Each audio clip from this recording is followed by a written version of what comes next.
So the action taker archetype is very much the archetype that I've been speaking in throughout this whole webinar. It's very much a quick speaking tone. It's very much it drives action within the buyer, and it drives the buyer to get really real with themselves, okay? It's the idea of, let's do this, we'll do it now. Is it now or never? These are the types of questions that the buyer starts asking themselves unconsciously when you are using these tonalities, okay? It's never about what you say. It's always about the tonality with which you say and then what is implied by that tonality. The questions, the sentences that are implied by that tonality as a result of you using it. Very powerful stuff. Okay, so the action taker, if you would use it when the action taker, by the way, is an emotional archetype. If you want to write this down, I'll go through and tell you what they are actually. So the action taker is an emotional archetype. It drives emotion from the perspective that people take an internal journey in themselves and ask themselves, am I really being the best that I can be right now? Am I really giving this sales thing or this training? Am I really, this job I've got, am I really giving it all I've got? The raising of my family, my relationships, anything like this. It's when you speak to someone in the action taker archetype and you get real with them, these are the questions that they'll start asking themselves. Am I giving it all I've got? Because the tonal archetype of the action taker sure as hell is, and that's what you can rely on with the action taker.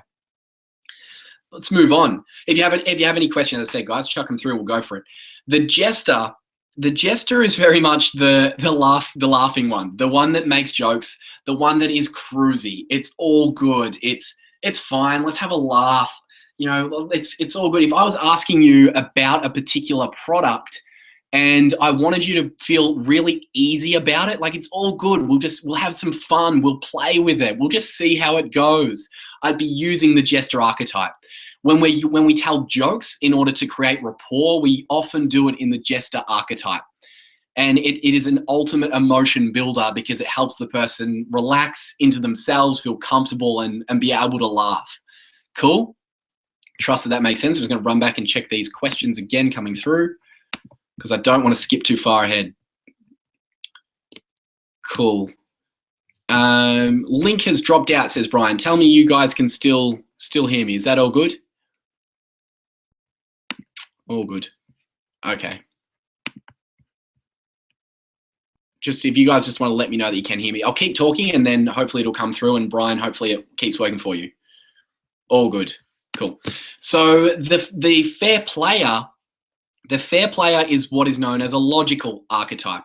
Okay, the fair player, when you're having a conversation with someone, is very it's very even. It's a very smooth tone. I'm a good guy and you're a good guy is the fair player. Okay, it's very much, should we move forward with this? If I was selling you, let's just say I've got a water bottle in front of me here, and if I was telling you that you're going to need it, if I talk to you in the action taker, it'd be very much, come on, man, take this water bottle. You're gonna need it, man. Let's go. Come on, take it. And you can at times feel very pressured, but the fair player would be like, dude, it's a water bottle. You need it. Let's go. Come on, take the water bottle. And you feel this level within you that's like, yeah, of course, I should take the water bottle. I'd be not a fair person if I didn't. Does that make sense? All good. Yeah, we've got yes, I can hear you. Awesome. Coming through thick and clean. So the fair player is very much someone that shows the potential buyer in front of them that me and you should do business because it's a good deal.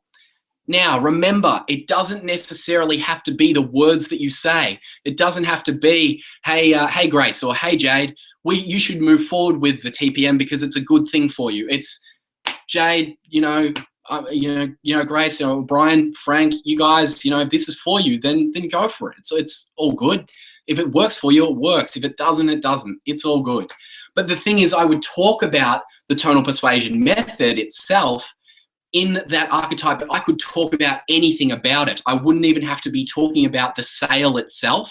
I'd just be talking about the TPM in general, framing it in the fair player, and everything to do with the tonal persuasion method while we're talking about it, in your mind, would be recommended to itself as a fair deal.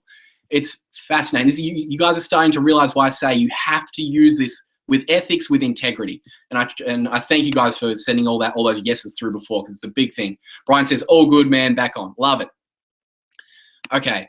So are you guys loving this so far, or what? Is this powerful? Can you see how you would use this? The calculator is quite often used when asking questions. Now, the calculator is it's absolutely a logical archetype. The calculator sits there and has a very curious tonality, but it is curious in a way that says to the buyer, I'm here for you and I want you to make the best decision. And when you're asking a lot of questions in the calculator tone, the person knows, the other person at the end of the phone knows that you are only there to calculate what the best decision is for them, okay? And by the way, if you're using these archetypes and you're using the calculator archetype through tonality and you've discovered that the product is not for them, please don't sell it to them. Please direct them. You've calculated that it's not for them anymore. Direct them to someone else, please. So if you're using the calculator and you know that they are right for your product, just ask the question. So I'm curious, how does that work for you? Or what attracted you to us at 21st Century Selling in the first place? I'm curious. Tell me more. It's very calm and it's very collected, and the calculator knows, because think about what a calculator is. It always has the right answer. Every single time you ask a calculator something, it will give you the right answer. So by using the calculator tonality, unconsciously your prospective buyer will hear, yeah, well, this saleswoman, this salesman, they know what they're talking about, and they're probably a pretty trustworthy person, because a calculator is pretty trustworthy. And I'm just going to go, I'm going to tell them what I want, and we'll figure out whether this is the right thing moving forward, I guess. That is what they're thinking when you use this type of tonality. Checking questions coming through again. Cool. Awesome stuff. Yeah, I've got, yes, loving it. Yep, this is really cool. Can't wait to use it. Frank says, awesome stuff. Yeah, very cool, guys. Glad you're loving it. Okay, so the Keeper of Gold tonal archetype is, I love this one. The Keeper of Gold is basically he sticks around for around about 2 or 3 seconds, and it's the ultimate archetype to allow you to start talking about your own thing. So in a sales conversation, you always want to be talking about them and where they are at. Okay, you obviously want to build rapport. This is a natural step of sales. You want to build rapport and find out where they're at and find out why they're talking to you. And the Keeper of Gold is the ultimate when you want to drop the question or drop the notion or drop the idea that you should start talking about the products that you have got to sell. So for example would be, so I'm curious, like, who told you about 21st Century Selling? And what it does is it draws people in. They will literally move forward. They will lean forward in their seat ever so slightly when you use the Keeper of Gold archetype. This one is extremely powerful. This is the idea of, it's only that little, like if there's a mosquito in your room while you're trying to sleep, it's the tiniest thing in the world, but you're damn right it has a big impact on your sleep. It's the idea that these little things are an inch wide and a mile deep in power. The Keeper of Gold, when used effectively, it basically draws people in because it tells your prospect, I have some information that you don't have, but I know that you need.